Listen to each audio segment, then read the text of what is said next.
আসসালামু আলাইকুম ওয়া রাহমাতুল্লাহি ওয়া বারাকাতুহু। আলহামদুলিল্লাহি রাব্বিল আলামিন ওয়াল আকিবাতুল লিল মুত্তাকিন ওয়াস সালাতু ওয়াস সালামু আলা আশরাফিল আমবিয়াই ওয়াল মুরসালিন নবিয়িনা মুহাম্মদ ওয়া আলা আলিহি ওয়া সাহবিহি ওয়া মান তাবিআহুম বিইহসানিন ইলা ইয়াউমিদ্দিন, আম্মা বা'দ। সম্মানিত দূরের ও কাছের দর্শক ও শ্রোতামণ্ডলী, আল্লাহ রাব্বুল আলামিনের অশেষ মেহেরবানিতে আমরা আজকে 16ই জিলকাদা 1445 হিজরির পবিত্র জুমার দিন সন্ধ্যাবেলায় আমরা এখানে রিয়াদস্থ কিং খালেদ ফাউন্ডেশন কর্তৃক আয়োজিত এক বিশেষ আলোচনা সভায় উপস্থিত।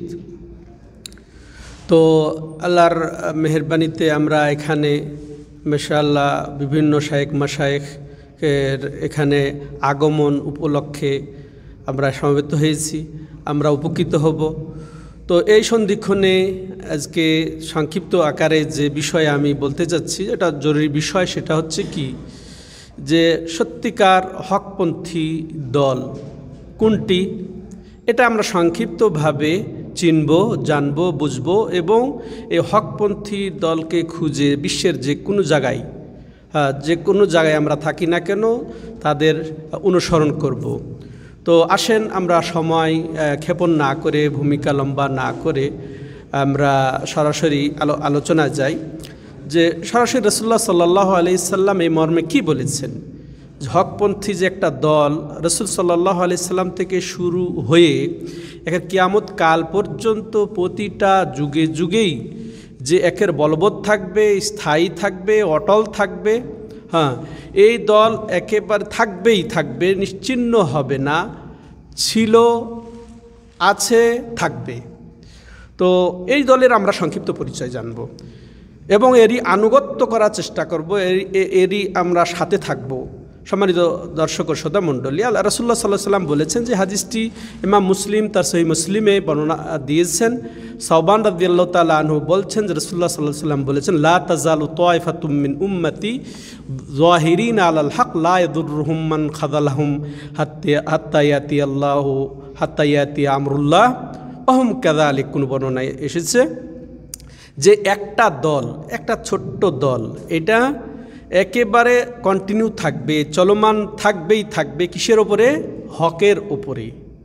আর হক সেটা আকীদা, আমল, তারপরে উক্তি, কথা, আচার, ব্যবহার, সব ক্ষেত্রেই এই এক হকপন্থী দল থাকবেই এই দুনিয়াতে। তা লা ইয়াদুররুহুম মান খাযালাহুম, যারা এদের বিরোধিতা করবে, এদের বিরোধিতায় তাদের কোনো ক্ষতি হবে না। তাহলে বিরোধিতা হবে, এটা রাসূলুল্লাহ সাল্লাল্লাহু আলাইহি ওয়াসাল্লামের ভবিষ্যৎবাণী। তো ঠিক যুগে যুগে বিরোধিতা হতেই আছে, যে ইসলামের সবচেয়ে বেশি বিরোধিতা হয় আর ইসলামের মধ্যে সবচেয়ে হকপন্থী দলেরই বিরোধিতা হয়।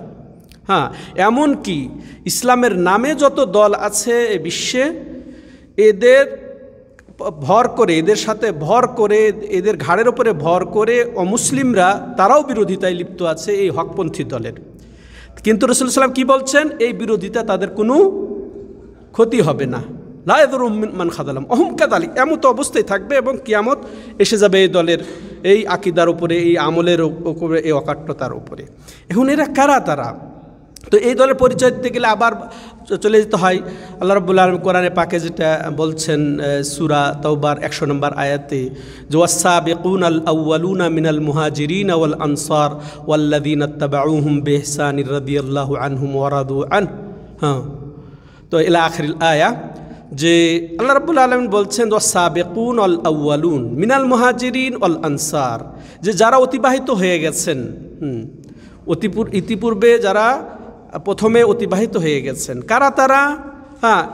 কেউ বলেছেন মুহাজির, শুধু মুহাজিররা তারা, কেউ বলছেন মুহাজির, তারপর আবার স্পষ্ট করে দেওয়া হয়েছে যে মুহাজির এবং আনসার। তো আসলে মুহাজির হচ্ছে সবচেয়ে উত্তম দল, মুহাজির হচ্ছে সাহাবাদের মধ্যে উত্তম দল। আবার সাহাবাদের মধ্যে উত্তম মুহাজিরদের মধ্যে সবচেয়ে উত্তম কারা? খোলাফায়ে রাশেদিন। তারপরে বাকি 6 জন জান্নাতের সুসংবাদ প্রাপ্ত। এরপরে আহলে বদর, হ্যাঁ, তারপরে হুদায়বিয়া যারা উপস্থিত ছিলেন, এইভাবে বাকি সাহাবারা। তাহলে মুহাজির আনসার যদি বলা যায় যে সাহাবারদের দল, হ্যাঁ, ওয়াসাবিকুনা আল-আউওয়ালুন মিনাল মুহাজিরিন ওয়াল আনসার ওয়াল্লাযীনা ইত্তাবাউহুম বিইহসান, আল্লাহ শর্ত লাগিয়ে দিয়েছেন, এদের সাথে যারা থাকবে, এদের যারা আনুগত্য করবে, এদের যারা পদঙ্ক অনুসরণ করবে, হ্যাঁ, বিইহসান, একেবারে ভালোভাবে, একেবারে গজামিল দিয়ে নয়, যেমন তেমন করে নয়, আকীদা গড়বড় করে নয়, আখলাক আমল গড়বড় করে নয়, আনুগত্যের দিক দিয়ে, ইমানের দিক দিয়ে, আমলের দিক দিয়ে, ইখলাসের দিক দিয়ে, তার ইস্তেকামতের দিক দিয়ে, তারা ভালোভাবে বলতে ইস্তেকামতের সাথে যারা এই সাহাবায়ে কেরামের আনুগত্য করবে বেহসান, এটাকে কিয়ামত কাল পর্যন্ত, এটাও কিয়ামত কাল পর্যন্ত। তাহলে কি হবে? এদের মাশাআল্লাহ কি রাদিয়াল্লাহু আনহুম, হ্যাঁ, তা আল্লাহ তাদের উপরে রাজি, আল্লাহ তাদের উপরে রাজি, সেই সাহাবাদের থেকে রাজি শুরু। তাহলে কিয়ামত কাল পর্যন্ত যারাই এই পদঙ্ক অনুসরণকারী, এই যারা সালাফে সালেহিনের আনুগত্যকারী, হ্যাঁ, সেটা তার আকীদা মানহাজে, সেই নবীর রেখে যাওয়া সাহাবাদের আকীদা মানহাজের যারা পদঙ্ক অনুসরণকারী, একেবারে কিয়ামত কাল পর্যন্ত আল্লাহ তাদের, তারা আল্লাহর উপরে সন্তুষ্ট এবং আল্লাহ তাদের ওপরে সন্তুষ্ট, মাশাআল্লাহ। হ্যাঁ, তো এটা আল্লাহ রাব্বুল আলামিন উল্লেখ করে দিয়েছেন, এটা আউট করে দিয়েছেন যে এরপরে তাদের কি প্রতিদান, কি জান্নাত, যারা তলদেশ দিয়ে নহর জারি হবে এবং সেটা তথায় তারা চিরস্থায়ী হবেন। হ্যাঁ, আর এটা কতই না বড় সফলতা, সম্মানিত দর্শক ও শ্রোতা মণ্ডলী। এইভাবে তো এই দলের তাহলে পরিচয় কোরআনও আছে, হাদিসও আছে, তাহলে একটা দলের কথাই উল্লেখ আছে। এরা কারা? তাহলে এখানে আমাদেরকে অবশ্যই তিনটা কথা মনে রাখতে হবে। যারা কি করবে? আল্লাহর আনুগত্য করবে এবং রাসূলের আনুগত্য করবে। আর শর্ত হচ্ছে সাহাবাদের নীতি অনুযায়ী, সাহাবাদের তরিকা অনুযায়ী, যেটা ফাহমুস সালাফ আমরা বলি, যে সাহাবাদের বুঝ অনুযায়ী, অর্থাৎ কোরআন এবং হাদিসকে যেভাবে সাহাবায়ে কেরাম রাসূল থেকে বুঝেছেন এবং পরস্পরে যারা তারা বুঝেছেন, ওই বুঝ অনুযায়ী তাহলে তিনটা শব্দ আমাদেরকে আজকে নিয়ে যেতে হবে, যা আমরা কোরআন আঁকড়ে ধরব, সুন্নত আঁকড়ে ধরব এবং সালাফি মানহাজ আঁকড়ে ধরব। আর একটু স্পষ্ট করে দেই, তাইলে আল্লাহ, রাসূল, সাহাবা, তিনটা শব্দ আমরা আজকে নিয়ে যাব। আল্লাহ, রাসূল, সাহাবা, এই তিনটি জিনিসকে যদি আমরা আঁকড়ে ধরে থাকতে পারি, তাইলে আল্লাহ রাব্বুল আলামিন যাদের মাশাআল্লাহ সুসংবাদ দিয়েছেন যে যাদের প্রতি আল্লাহ সন্তুষ্ট এবং যারা আল্লাহর প্রতি সন্তুষ্ট তাদের অন্তর্ভুক্ত হতে পারবো। এবং রাসূলুল্লাহ সাল্লাল্লাহু আলাইহি সাল্লাম যে দলের ভবিষ্যৎবাণী করে গেছেন, মাশাআল্লাহ, সেটা বাস্তবে আমরা এখন উপলব্ধি করতে পারছি যে একটা দল থেকেই যাবে একেবারে, সে তিনি যখন বলছেন তখন থেকে নিয়ে কিয়ামত কাল পর্যন্ত যারা থেকেই যাবে, এদের বিরুদ্ধাচারণকারীরা বিরোধিতা করে কোনো ক্ষতি করতে পারবে না, তারা এমতো অবস্থায় থেকে যাবে, কিয়ামত হয়ে যাবে। আর এই যে বিরোধিতা যে হবে, এটাও রাসূলুল্লাহ সাল্লাল্লাহু আলাইহি ওয়াসাল্লাম ওই সময় বলে গেছেন, যদিও ওই সময় এরকম পরিস্থিতির শিকার হয় নাই এই দলটি, কিন্তু এখন বর্তমানে আমরা অক্ষরে অক্ষরে বুঝতে পারছি কিভাবে এই দলের বিরোধিতা করা হচ্ছে, সম্মানিত দর্শক ও শ্রোতা মণ্ডলী। আর এটার ব্যাপারে রাসূলুল্লাহ সাল্লাল্লাহু আলাইহি ওয়াসাল্লাম আরও স্পষ্ট করেছেন যে সাতাফতারিকু হাদিল উম্মা আলা 73 ফিরকা কুল্লুহা ফিন্নার ইল্লা মিল্লা ওয়াহিদা কিলা মান হিয়া ইয়া রাসূলুল্লাহ ক্বাল মা আনা আলাইহি ওয়া আসহাবি। সুবহানাল্লাহ।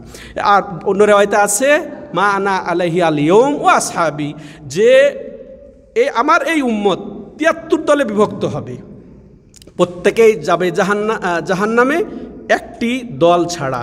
তাকে বলা হলো কোন দল সেটি, তখন তিনি কি বলে দিলেন? স্পষ্ট করে দিলেন, আমি যে আকীদার উপরে, যে মানহাজের উপরে, যে তরিকার উপরে, যে হেদায়েতের উপরে, যে আদর্শের উপরে রয়েছি এবং আমার সাহাবারা।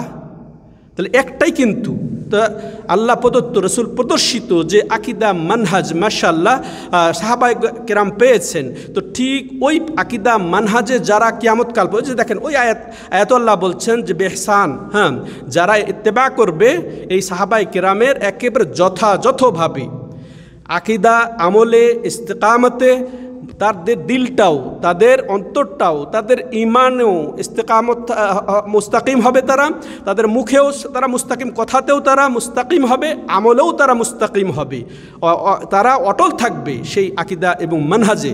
তাদেরই আল্লাহ রাব্বুল আলামিন সার্টিফাই করেছেন সে আয়াতে। রাসূলুল্লাহ সাল্লাল্লাহু আলাইহি ওয়াসাল্লামও তাই বলছেন যে সবাই যাবে জাহান্নামে, কিন্তু আমার এবং আমার সাহাবায়ে কেরাম যে আকীদা এবং মানহাজের উপরে থাকবে, এই তরিকায় যারা থাকবে, এরাই একমাত্র সেই দিন মুক্তি পাবে। তাছাড়া বাকি সবাই নাউযুবিল্লাহ জাহান্নামে যাবে। সম্মানিত দর্শক ও শ্রোতামণ্ডলী, তারপর দেখেন রাসূলুল্লাহ সাল্লাল্লাহু আলাইহি ওয়াসাল্লাম আরও স্পষ্ট করে দিয়েছেন যে তারা কি, তারাকতুকুম আলাল বাইদা লাইলুহা কান্নাহারিহা লা ইয়াজিগু আনহা ইল্লা হালিক। দেখো, তোমাদেরকে আমি একবারে স্পষ্ট আকীদা এবং মানহাজের উপরে, বিধানের উপরে, শরীয়তের উপরে, দ্বীনের উপরে রেখে যাচ্ছি। তারাকতুকুম আলাল বাইদা, একেবারে স্পষ্ট শুভ্র, যেটা যেমন সূর্য দিবালোকের মতো শুভ্র, একেবারে স্পষ্ট, ঠিক এইরকম আকীদা মানহাজের ওপরে আল্লাহ আর রাসূল আমাদেরকে রেখে গেছেন। এরপর কি বলছেন, লা ইয়াজিগু আনহা বাদি ইল্লা হালিক। আমার পরে এই আকীদা মানহাজ থেকে, এই তরিকা থেকে, এই আদর্শ থেকে, এই নীতি থেকে যাদের কপালে বক্রতা রয়েছে, যারা ভ্রান্তি রয়েছে, তারা ছাড়া এই মানহাজচ্যুত কেউ হবে না। আল্লাহু আকবার। স্পষ্ট, এত স্পষ্ট করে দেওয়ার পরও কিভাবে আমরা এদিক ওদিক চলে যাই? তো তাইলে এটাই। এখন সম্মানিত ভাইয়েরা, আপনাদেরকে আমি লম্বা করার সুযোগও নেই, তো একটি কথা বলবো, যারা আমাকে শুনছেন, যারা উপস্থিত আছেন, যারা বাইরে শুনছেন, যারা পরবর্তীতে শুনবেন, তারা যারা সত্যিকার হক পিপাসু, যারা প্রকৃত আহলুস সুন্নাহ, প্রকৃত আহলুস সুন্নাহ আজকের পৃথিবীতে আহলুল হাদিস সালাফি, আহলুল হাদিস সালাফি যদি হয়, তারাই প্রকৃত আহলুস সুন্নাহ। কিন্তু যেমন মুসলিম শব্দটা ভেজালযুক্ত হয়ে গেছে, বিভিন্ন দলে উপদলে বিভক্ত হয়ে গেছে, তো ঠিক আহলুস সুন্নাহটাও ভেজালযুক্ত হয়ে গেছে। এই জন্যে আহলুস সুন্নাহ প্রকৃত যদি হয়, সেই আহলুল হাদিস, সেই সালাফি, আর সেই হচ্ছে সাহাবা, তাবেঈনে কেরাম, এবং এইভাবে বেহসানি রাদিয়াল্লাহু বেহসান যারা ইত্তেবা করে ওই সাহাবাদের একেবারে যথাযথভাবে আকীদা মানহাজ অনুযায়ী, তারাই হচ্ছে সালাফি, সেই দলটা। যারা এই দলের অনুসারী নিজেকে দাবি করতে চায়, তাদেরকে অবশ্যই এটা বুঝতে হবে, ভালোভাবে শিখতে হবে এবং এর উপরে অটল থাকতে হবে। এর কিন্তু আর বিভিন্ন দলে উপদলের দিকে তাকানোর কোনো সুযোগ নাই। সত্যিকার যদি আপনি আহলুল হাদিস হন, সত্যিকার যদি আপনি সালাফি হন, তাহলে আপনার মাঝে বা আপনার জন্য যে আকীদা মানহাজ, যে মাশাআল্লাহ একেবারে বিশুদ্ধ ভান্ডার রয়েছে, তো আর আপনার অন্য কোনো দলের দিকে যাওয়ার কোনো সুযোগ নেই, তাকানোর সুযোগ নেই। অতএব কোনো আহলে হাদিস, কোনো সালাফি কখনো দলে উপদলে বিভক্ত হতে পারে না। আহলে হাদিস কখনো যে শিয়া হতে পারে না, রাফেজি হতে পারে না, সে কখনো খারিজি হতে পারে না, সে কখনো ইখওয়ানি হতে পারে না, সে কোনো জামাত ইসলামী হতে পারে না, সে তথিত তাবলিগ জামাত হতে পারে না, সে কোনো হেফাজতপন্থী হতে পারে না। প্রচলিত যত রকমের আশায়েরি, মাতুরিদি, যত আকীদা সুফি, এটা কখনোই আহলে হাদিস হতে পারে না। কারণ আহলে হাদিসের মধ্যে রয়েছে একেবারে কোরআন এবং সহিহ সুন্নাহর নিচড়, সাহাবাদের নীতি অনুযায়ী আকীদা মানহাজ। এখানে এটাই তাদের জন্য যথেষ্ট।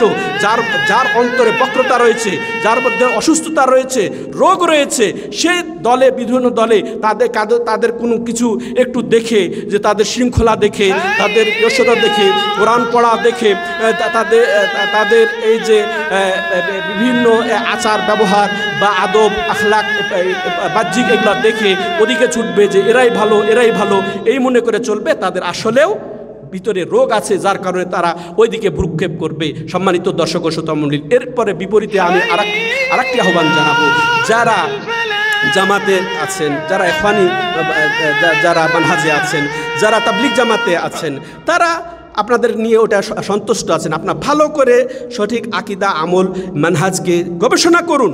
গবেষণা করলে অবশ্যই আপনি হকটা পাবেন।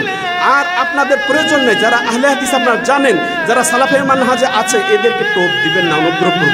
তাহলে আপনারাও ক্ষতিগ্রস্ত হবেন, ওদেরকেও ক্ষতিগ্রস্ত করবেন, ওদেরকেও আপনারা গুমরা করবেন। তারা কেউ তাদের কোনো যদি বসতিতে, কোনো গ্রামে, কোনো এলাকায় যদি সালাফি আকিদা মানহাজের লোক থাকে, আহলে হাদিস থাকে, সেখানে আপনার দাওয়াত নিয়ে যাবেন না, তাদেরকে কনভার্ট করবেন না। শয়তান লেগে থাকবে, তাদেরকে পথভ্রষ্ট করবে। তাহলে আপনারাও গুমরা হবেন, তাদেরকেও গুমরা করবেন, এরও ডবল আপনারা অপরাধী হবেন। তাদেরকে আমি আহ্বান জানাই, যেমন যারা এই যে সালাফি মানহাজের নিজেকে দাবি করেন, থাকতে চান, তারা অবশ্যই সবচেয়ে বড় যে ভয়াবহ এখন পরিস্থিতি যে এরা সুন্নি এবং শিয়া এটা বুঝে না, এতটুকু ন্যূনতম জ্ঞান নাই তাদের। অতএব সুন্নিদের জন্য শিয়া যে কত ভয়াবহ মারাত্মক পয়জন এটা আপনি বুঝলেন না, আর আপনি মুসলিম, আপনি সুন্নি, এটা লজ্জা করে না যে আপনার কত বড় শত্রুকে আপনি ঘরে পালছেন, আর তাদেরকে আপনি নেতা মানছেন, তাদেরকে ইমাম মানছেন, তাদেরকে আদর্শ মানছেন, তাদেরকে বিপ্লবের জন্য তাদের আপনি সব কিছু গ্রহণ করছেন। আপনাকে লজ্জা করা উচিত।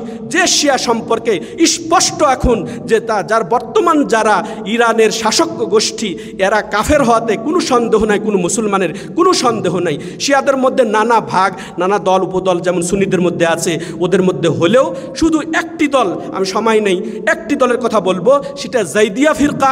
সেটা হচ্ছে যারা মনে করে যে আবু বকর যে আলী রাদিয়াল্লাহু তাআলা আনহু অগ্রাধিকার প্রাপ্ত ছিলেন খেলাফতের জন্যে, এইটা যারা মনে করে, এর বেশি কিছু মনে করে না।